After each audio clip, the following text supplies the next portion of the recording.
죄인을 부르러 왔노라 하시니라. 어제 본문에 이어서 오늘 본문은 세 번째 기적 또에 대한 이야기를 하고 있습니다. 우리는 어제 광풍을 잠재우시는 하나님, 광기를 잠재우시는 예수 그리스도에 대해서 보았습니다. 그래서 자연과 초자연에 있는 초자연적인 어떤 영역과 자연의 영역에 있는 우리는 어찌할 수 없는 그 어떤 영역들에서 혼돈과 무질서를 예수 그리스도께서는 질서로 잡아주실 뿐만 아니라 평안을 주시는 분이다, 이렇게 이야기를 해주고 있는 것이죠. 오늘 본문은 그 두 가지 기적에 이어서 세트로 세 번째 기적 또 이야기를 해주고 있는데, 이것을 통하여서 마태가 지금 우리에게 하려고 하는 것, 말하려고 하는 것, 예수가 지금 누구이신가를 계속해서 우리에게 말하고 있는 겁니다. 그 가운데서 어제는 광풍과 그리고 광기, 그 모든 것들을 잠재우셔서 질서를 잡으시는 하나님에 대한 이야기를 했다면, 오늘은 이제 죄를 사하시는 분, 예수는 죄를 사하시는 분이다 라는 것을 우리에게 말씀하시면서 결국은 그것이 이분이 하나님이다 라는 것을 우리에게 알려주려고 하는 것입니다. 자, 2절 3절 말씀 한번 읽어볼까요? 2절 3절 말씀 읽습니다. 시작. 침상에 누운 중풍병자를 사람들이 데리고 오거늘 예수께서 그들의 믿음을 보시고 중풍병자에게 이르시되 작은 자야 안심하라, 내 죄사함을 받았느니라. 어떤 서기관들이 속으로 이르되 이 사람이 신성을 모독하더라. 지금 예수께서 본 동네로 가셨다, 가버나움으로 고향으로 돌아가셨다, 지금 그분이 계신 곳으로 돌아가셨는데 어떤 사람들이 예수께 중풍병자를 데리고 왔어요. 병자입니다. 그런데 주님께서 그를 보시고 작은 자야 안심해라, 내 죄사함을 받았다라고 병자 앞에서 죄사함에 대한 이야기를 했습니다. 그리고 그 이후에 서기관이 신성모독이다 이렇게 얘기했습니다. 왜냐하면 죄를 사할 수 있는 분은 오직 누구밖에 없습니까? 하나님밖에 없는데 지금 자기 앞에 서 있는 젊은 청년이 죄를 사한다라고 이야기하니까 그들이 신성모독이다 이렇게 이야기를 했던 것이죠. 근데 왜 주님께서 왜 이렇게 하셨습니까? 주님은 그 이후에 이 사람 보고 일어나서 걸어라 하는 말과 네 죄사함을 받았다 하는 말 중에 어느 것이 더 쉽겠느냐 이렇게 물었어요. 어느 것이 더 쉬우시겠습니까, 여러분은? 네 죄사함을 받았느니라 라는 말과 일어나서 네 침상을 들고 집으로 돌아가라 라고 하는 말 중에 어느 것이 더 쉽겠습니까? 네 죄사함을 받았느니라 라는 것은 신성모독이긴 하지만 쉽게 말할 수 있는 거예요. 왜냐하면 표시가 안 나니까. 죄를 사했는지 안 사했는지 모르지 않습니까? 그런데 중풍병자 보고 침상을 들고 걸어가라 이렇게 말하는 것은 어려운 거예요. 왜냐하면 곧바로 지금 걸어가지 못하면 거짓말이 들통나는 것 아니겠습니까? 그러나 사실은 둘 다 어려운 말이에요. 죄를 사한다는 말도 하기 어려운 말이지만 지금 중풍병자한테 네가 네 침상을 들고 일어나서 걸어가라 이렇게 말하는 건 어려운 거예요. 바로 들통날 일이기 때문에. 근데 주님은 병자를 앞에 두시고 그를 먼저 일으켜 세우시기 전에 네 죄사함을 받았다라는 이야기를 하십니다. 왜요? 지금 이를 일으키시는 예수는 그저 중풍병을 고치는 정도가 아니라 이 사람의 죄를 사하여서 바르게 걸어갈 수 있도록 하는 죄사함의 권능을 지금 보여주고 있다는 것을 우리에게 말하기 위하여서 네 죄사함을 받았느니라 라고 이야기를 하십니다. 그래서 6절은 이렇게 이야기하죠. 그러나 인자가 세상에 죄를 사하는 권능이 있는 줄을 너희로 알게 하려 하노라 하시고 중풍병자에게 말씀하시되 일어나 내 침상을 가지고 집으로 가라 라고 이야기를 하고 있는 것입니다. 지금 그래서 마태는 지금 아주 조직적으로 우리에게 설명을 해주고 있습니다. 예수 그리스도가 누구이신지를 산에서 내려와서 8장, 9장, 2장 사이에 3, 3, 3 이런 구조를 가지고서 예수가 누구이신지를 설명하는데 첫 번째 그 세 번의 기적, 나병 환자를 고치고 중풍병자를 고치고 열병을 고치고 나서 8장 17절이 이렇게 결론을 내렸지 않습니까? 8장 17절을 한번 가보시면 제가 읽어드릴게요. 이 세 번의 기적 이후에 예수 그리스도의 역사 이후에 어떻게 결론을 내리냐면 이는 선지자 이사야를 통하여 하신 말씀에 우리의 연약한 것을 친히 담당하시고 병을 짊어지셨도다 함을 이루러 하심이더라 라고 이야기하면서 처음 세 번의 기적 역사를 통하여서 이는 이사야 선지자가 말하던 메시아다 이 말입니다. 우리를 구원하기 위하여서 고통받을 인자다, 이 이야기를 하고 있는 것입니다. 그래서 산 아래 내려와서 이 세 번의 기적, 나병과 중풍병과 열병을 고치는, 그래서 그분이 메시아이며 우리를 구원하실 인자다라는 것을 이야기하고 나서 또 세 번의 기적을 이야기하는데 광풍을 잠재우십니다. 무엇입니까?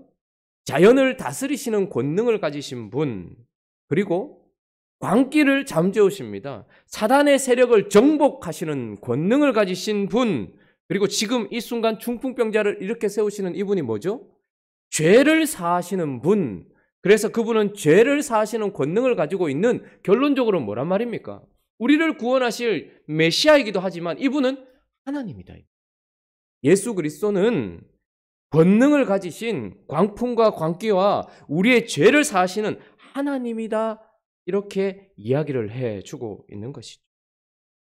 그리고 계속해서 마태는 이분이 하나님이심과 동시에 죄를 사하시는 하나님이시다라는 말과 함께 이분은, 예수 그리스도는 임마누엘의 하나님이시다라는 것을 우리에게 이야기를 해주고 있습니다. 자, 9절 10절도 한번 읽어볼까요? 9절 10절 읽습니다. 시작. 예수께서 그곳을 떠나 지나가시다가 마태라는 사람이 세간에 앉아 있는 것을 보시고 이르시되 나를 따르라 하시니 일어나 따르니라. 예수께서 마태의 집에서 앉아 음식을 잡수실 때에 많은 세리와 죄인들이 와서 예수와 그의 제자들과 함께 앉았더니, 10절에는 보라라는 원어가 들어가 있어요.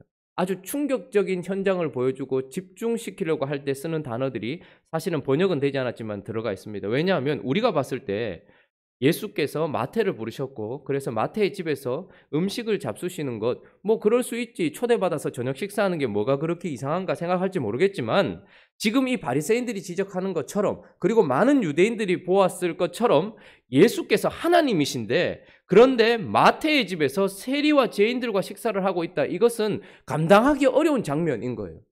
어떻게 그 거룩하신 하나님이 유대인들 사회에서 격리되고 버려지고 더러운 세리와, 창기와 같은 세리와 그리고 죄인들과 함께 식사를 하느냐라는 거예요. 왜냐하면 유대인들에게 있어서 식사 교제라는 것은 언제나 화목을 의미하는 것입니다. 연합을 의미하는 거예요. 그래서 언약을 맺고 난 이후에 어떻게 합니까? 식사 교제를 하는 거예요. 식탁 교제를 나눈 겁니다. 그래서 너와 나는 하나다, 이 말을 얘기하는 것이 식탁 교제인 것입니다. 그런데 지금 예수 그리스도께서 마태를 부르시고 죄를 사하는 권세가 있는 이 하나님이 지금 죄인들과 함께 식사를 나누시고 마태의 집에 들어가신 것을 통하여서 지금 예수는 어떤 분이라는 것을 이야기하고 싶은 것일까요? 예수는 우리의 죄를 사하시는 분일 뿐만 아니라 죄인들을 불러서 죄인들과 함께 하시는, 죄인들의 삶 속에 연합하시는 그런 임마누엘의 하나님이다라는 것을 이야기하고 싶은 것입니다. 그래서 구약 성경 내내 언약을 맺거나 조약을 맺거나 서로 하나가 되었을 때는 식탁 교제를 통해서 그것을 인증해 주는 것입니다. 서로가 침범하지 않기로 약속을 했거나 서로 화목하기로 약속하고 난 이후에는 화목의 식사를 나누는 것이고, 이것은 더 깊이 예수 그리스도께서 그 다음 본문에서 이야기하는 것처럼 이걸 혼인잔치처럼 생각을 하시는 거예요. 신랑이 신부를 찾아와서 지금 우리가 연합하고 하나가 되었다는 것을 보여주고 있는 것입니다. 그러므로 죄인에게 찾아오셔서 죄인과 연합하시는 하나님이다라고 예수님을 우리에게 소개해 주고 있는 것입니다. 자, 그런데 오늘 본문은 또한 죄를 사하시는 이분은 그저 광풍과 그저 사단을 밀어낼 수 있는 정도의 분이 아니라, 그래서 본문이 세 번째 기적을 이야기할 때마다 항상 두려워하니라, 두려워하니라, 두려워하니라 이렇게 나와요. 앞에 기적들이 일어났을 때에는 나병과 중풍과 열병을 고칠 때는 사람들이 마구 몰려듭니다. 주변에 막 몰려들어요. 무리가 막 에워쌉니다. 인자이기 때문에 그렇습니다. 우리를 구원하실 인자이기 때문에 그렇습니다. 그런데 이 세 번의 기적을 일어나고 나면 사람들이 뒤로 물러나요. 누구이시기에? 라고 두려워한단 말입니다. 경외감을 가지고 두려워하기도 하고, 그렇게 두려워하시는 이분은 하나님이다라고 이야기를 하는데, 이제 이 본문 가운데서 죄를 사하시는 그분은 하나님이시고 죄인과 연합하시기 위하여 오신 임마누엘의 하나님이시다라고 이야기하면서 이제 이 하나님 앞에서 두 부류의 사람을 보여주고 있습니다. 첫 번째 사람은 떠나시기를 구하는 사람들이에요.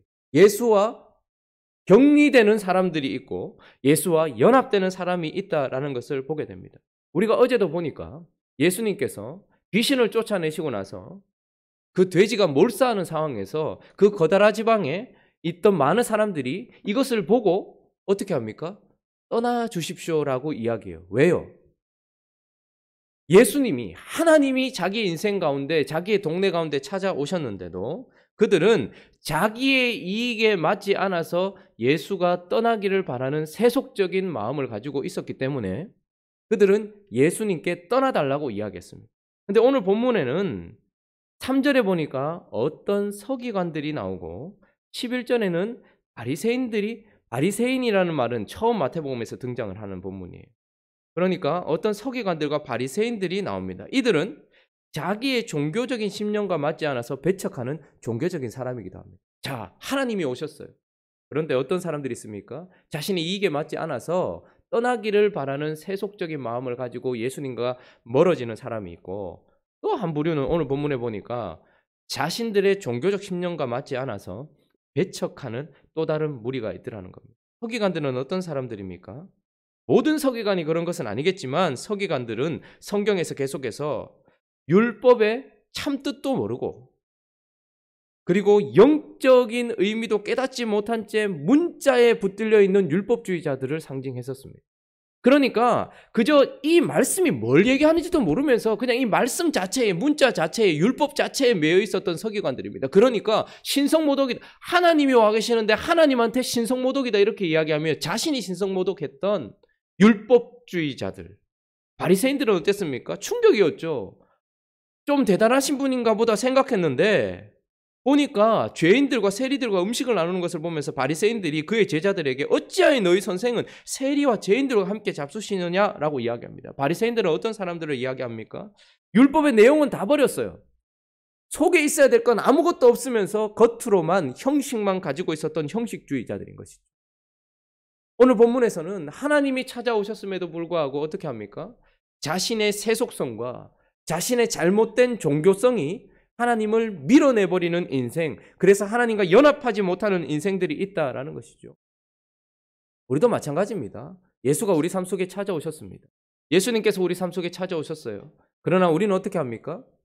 나의 이익에 맞지 않거나 그분과 함께 있는 것이 나를 행복하게 해주지 않는다면, 하나님은 우리를 행복하게 해주기 위해 오신 분이 아니라 거룩하게 해주기 위해 오셨는데, 그렇게 거룩이 우선된 이후에 우리를 행복하게 하시는 분인데 나를 행복하게 하거나 나를 채워주거나 나의 이익과 나의 유익을 주지 않는다면 돼지떼가 다 몰살해버리고 내 생계가 위협당하고 혹은 내 삶이 그렇게 흔들릴 것 같으면, 내게 있어서 만몬을 제거해버린다면 그분은 내게 필요 없다라고 이야기하면서 그분을 밀어내는 사람들도 있지만, 사실 우리는 거의 교회에 있으니까 교회에 있으면서 만나는 사람들은 대부분 서기관들과 이 바리새인처럼 그저 문자에 매여 있고 영적이지도 않으면서 그것을 해석하고 가르치며 그것을 가지고 율법주의적으로 사람들에게 이야기하면서 하나님의 잣대를 자기 마음대로 주장해 놓고 그것을 가지고 거기서 벗어나면 틀린 것처럼 이야기하는 율법주의자들, 내용은 하나도 없고 삶은 하나도 없으면서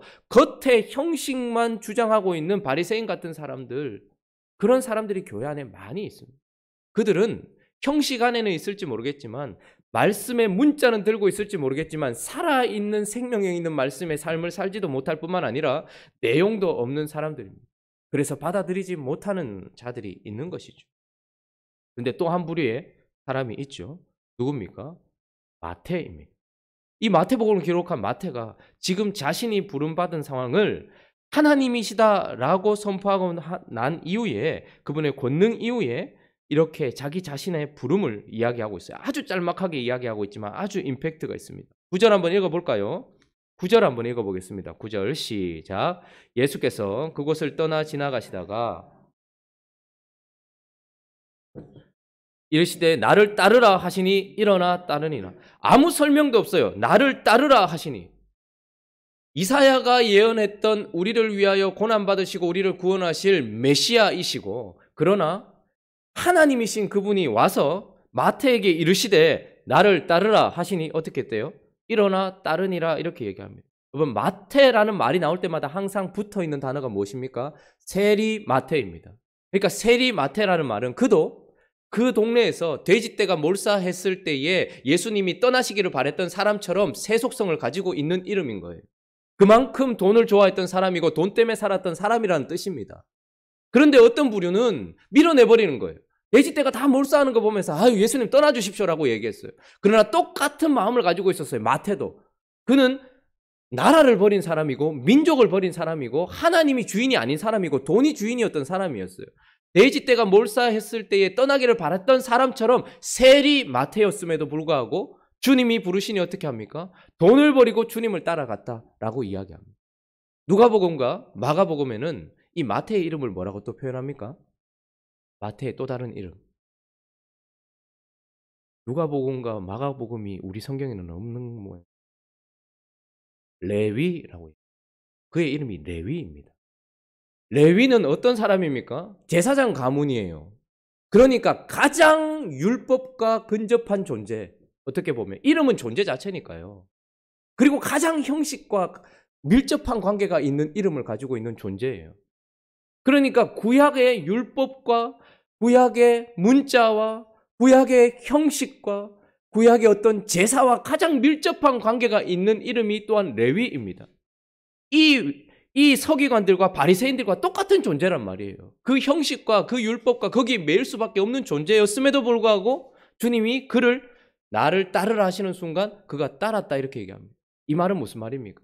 예수는 우리의 죄를 사하시는 분일 뿐만 아니라 예수는 우리에게 찾아오셔서 우리와 함께 하시는 임마누엘의 하나님이실 뿐만 아니라 예수는 자기가 구원하고자 하는 사람을 구원해내실 수 있는 주권적인 하나님이다라는 것을 우리에게 이야기해 주고 있는 거예요. 여기 서기관들과 바리새인들과 돼지떼가 죽었을 때에 떠나기를 바랬던 그 사람과 마태와 뭐가 다를 것이 있습니까? 왜 마태는 부름에 응했고 왜 다른 사람들은 부름에 응하지 못한 것입니까? 이것은 마태의 경건에 있는 것이 아닙니다. 레위의 경건에 있는 것이 아닙니다. 하나님이 하고자 하시는 자는 부르실 수 있는 분이다. 죄만 사하시는 분이 아니라 본인이 구원하시기로 작정한 사람이라면 누구든지 그가 지금 오늘 본문에 나오는 돼지떼 때문에 떠나기를 바랬던 세리라도 그리고 오늘 본문에 나오는 서기관들과 바리새인처럼 율법과 형식과 거기에 매여 있는 존재라 할지라도 주님이 선택하시고 주님이 부르시려고 하면 언제나 어떻게 하시는 거예요? 불러서 구원시킬 수 있는 그는 구원하시는 권능의 하나님이다라는 것을 우리에게 이야기를 해주고 있는 세 가지의 이 세트의 기적을 통하여서 무슨 이야기를 하고 있는 것입니까? 그래서 예수님은 앞의 기적을 통해서 메시아다, 인자다. 그러나 예수님은 광풍을 잠재우시는 권능의 하나님이요, 사단을 정복하시는 권능의 하나님이요, 죄의 파도도 잠잠케 하셔서 우리를 구원하시는 권능의 하나님이다. 그것을 우리에게 이야기해 주고 있는 것입니다. 지금 우리가 이곳에 앉아 있는 이유가 무엇입니까? 우리 삶 속에 있는 광풍을 잠재우신 하나님이 우리에게 찾아오셨기 때문인 줄로 믿습니다. 지금도 우리가 그 광기가 흐르는 그 광기가 요동치는 속에서도 여기 앉아 있을 수 있는 것은 그 사단을 정복하신 권능의 하나님이 우리 삶 속에 오셨기 때문인 것입니다. 우리가 어찌할 수 없는 죄의 파도 가운데서 이리저리 끌려다니던 우리의 죄를 사하시고 지금도 끊임없이 우리를 이끌어 가려고 하고 있는 그 죄와 싸우게 하시는 그 주님이 지금 예수 그리스도께서 우리 삶에 와 계시기 때문에 권능의 하나님이 여기 계시기 때문에 우리가 여기 앉아 있는 것입니다. 세상에서 주님 모르고 살아가며 세상에서 예수 모르고 밀어내며 세상에서 그것도 교회 안에서 여전히 예수를 마음 가운데 주인으로 모시지 않은 바리새인들과 서기관들과 그 세속적인 세리와 같은 인생이지만 우리를 구원하신 이유는 그분이 구원하시기로 하고자 하시는 자는 누구든지 불러서 구원시킬 수 있는 은혜의 하나님이고 권능의 하나님이기 때문이다 라는 것을 기억하셔야 합니다. 그러므로 예수는 이제 누구십니까? 마태가 이야기하는 예수 말고 여러분들은 예수를 누구라고 이야기하시겠습니까? 나를 구원하기 위해 오신 메시아일 뿐만 아니라 내 속에서 역사하신 권능의 하나님이다라고 고백하며 그분의 역사가 처음 구원받았을 때뿐만 아니라 계속해서 우리 가운데 우리 인생에 일어나는 광풍을 잠재우시며 우리 속에서 일어나는 광기를 잠잠케 하시며 우리 속에서 일어나는 죄의 파도를 잔잔케 하셔서 우리를 계속해서 이끌어 가시는 하나님의 백성으로 살아가며 주께 영광 올려드리는, 그래서 권능의 하나님이 함께 하시는 존재로 드러나는 행복한 우리 교회 되시기를 예수 그리스도의 이름으로 축원합니다. 우리 같이 한번 기도하겠습니다. 다음 주에는 명절입니다. 설을 맞아서 명절을 이제 지나게 될 텐데, 우리가 그랬던 것처럼 명절 기간에는 새벽에 따로 모이지 않습니다. 월, 화, 수는 모이지 않고 수요일 저녁 수요 예배에 다시 모이는 거 기억해 주셔서 개인적으로 또 기도하시고 또 경건한 삶을 살아가시기를 바랍니다. 오늘 또 2월의 첫날입니다. 하나님께서 우리에게 새 해를 주셨고 또 새 달을 주셨습니다. 벌써 한 달을 보내고 우리는 2월을 이제 시작하게 되었습니다. 하나님 앞에 우리는 어떤 인생을 살고 있는지 다시 한번 잠시 돌아보면서 이 첫날에 주님의 은혜 가운데 나아갔으면 좋겠습니다. 말씀을 생각하시면서 주님이 진짜 내 인생 가운데 권능의 하나님인지, 나의 죄를 사하셨고 계속해서 나의 죄를 사하시는, 그리고 지금도 나와 함께 하시는 임마누엘의 하나님이며 주권적으로 나를 이끌어 가시는, 결국 구원받게 하실 그 권능의 하나님이다라는 것을 기억하면서 하나님 앞에 잔잔케 하시는 그 권능을 덧입는 삶으로 나아갈 수 있게 달라고 그렇게 기도했으면 좋겠고, 또 각자의 기도 제목들을 가지고 또 함께 기도하며 나아가도록 하겠습니다. 기도하겠습니다.